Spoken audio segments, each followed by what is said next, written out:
So today we're looking at Moonraker, which came out in 1979 and was James Bond film number 11, so let's get straight into it. Again, James Bond played by Roger Moore, 52 years time at the time Moonraker was released, and this is, in my opinion, a very, very good opening sequence. It's important to note that Moonraker actually performed more successfully than For Your Eyes Only. It made $203 million worldwide, which wasn't actually beaten until the next not the next James Bond film, but a James Bond film that came out 16 years later, which was GoldenEye. And in case you're wondering, when The Spy Who Loved Me end credits were released at the time, it said that James Bond will return in For Your Eyes Only, but instead the producers chose Moonraker because they simply thought that that book was more popular. You know, it makes the James Bond series last a long time. Anyway, there was no need to really explain that opening sequence. I mean, Jaws makes a return as a henchman played by Richard Kiel, who is a very good actor, has to be said. Bernard Lee and Desmond Llewellyn returning as M and Q. They're really good. Lois Maxwell, of course, again returning as Moneypenny. This is definitely, in my opinion, I prefer this Bond film to The Spy Who Loved Me, but I'm not really going to talk about my opinion because that's not really relevant. But yeah, like I said, it is a really good, successful Bond film.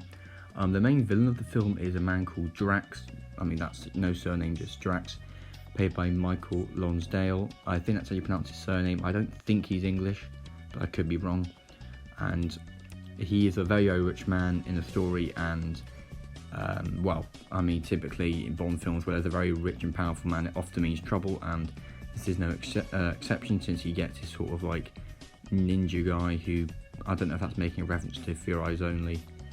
Not For Your Eyes Only, sorry, You Only Live Twice, but anyway. We get introduced to the James Bond female companion, which is Holly Goodhead, played by, I have no idea how to pronounce her name. I think it's Louise Chiles. She's American though, so I would guess it would be Chiles.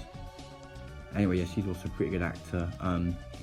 It's actually very good. She has a very good, unique role as well. Like I'm saying, she's actually a doctor in the film, and she is one of Drax's sort of space scientists, which, you know, is pretty interesting. However, the ninja guy we saw earlier returns, and he tries to, I'm not sure if he was trying to kill Bond or just knock him out by spinning him round and round at about 8G in that space simulator. Luckily, he used one of the darts from M to knock out the controls, and he didn't die. The next scene is taken in Venice, where Drax's kind of poisonous gas facilities are stationed, and we get a very good boat chase in this. Not really a boat chase, but a canal chase, I suppose would be what you say. And it's, yeah, very, very good stuff. I mean, typical kind of, you know, James Bond style, you know, boats that turn into cars and shoot bullets, and, you know, all very, very good, you know, stuff that makes this film, again, a really, really good cinematic thing to look at.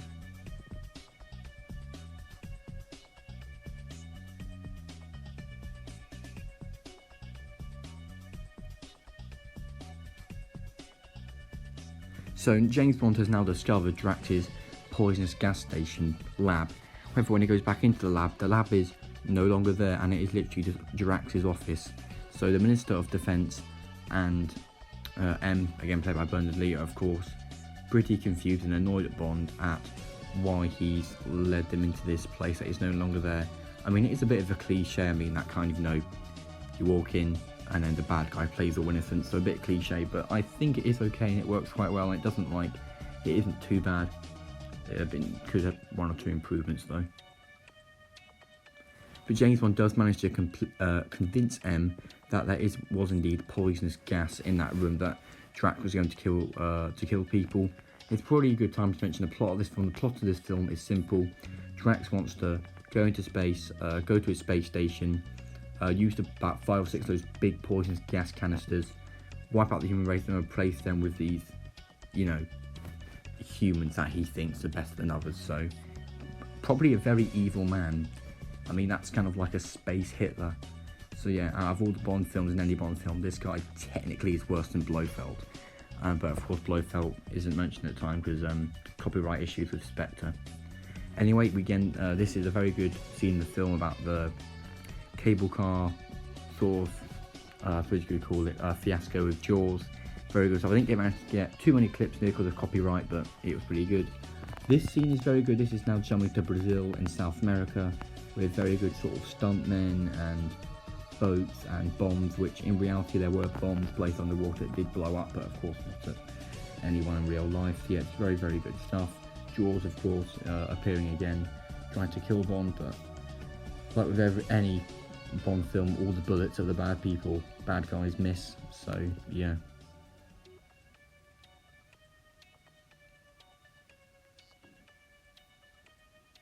James Bond then gets leaded on into Dracula's secret, well, not really secret, but base in Brazil, where he keeps all of his space shuttles ready to deploy. I'm not quite sure how he keeps so many of them in that thick forest, but probably best not to look too deeply into a Bond film. This bit's really good with the python that goes into the water. That was indeed a real python, that section, but this part actually used a dummy python. So yeah, that part where he's stabbing it, because they would not stab a real python as much as probably you would want to if you were strangled by a python. So now we jump to the climax of the film, which is very, very good. I mean, it's a massive kind of space duel between the Americans and Drax, because Holly, the James Bond girl assistant, manages to basically make it so it's public where the space station is, so the United States space, NASA, that's it, can go and wipe them out. Of course, being the Cold War in 1979, the Russians are also feeling threatened by it, and who makes an appearance from The Spy Who Loved Me again is this head of the KPG, the same thing Putin was involved in. And then we get a massive kind of like space gun shootout, which, I mean, as we said, this part I don't like. I think it is a bit too abstract for a Bond film, and it's kind of like a sort of bordering kind of Star Wars type thing, which I don't really like. But luckily it is quite a short clip, and it does cut back to the space station scene. So this is the part where Jaws turns against Drax and decides to fight for Bond, because again, Jaws is not on Drax's list of humans he wants to return to Earth after poisoning everyone.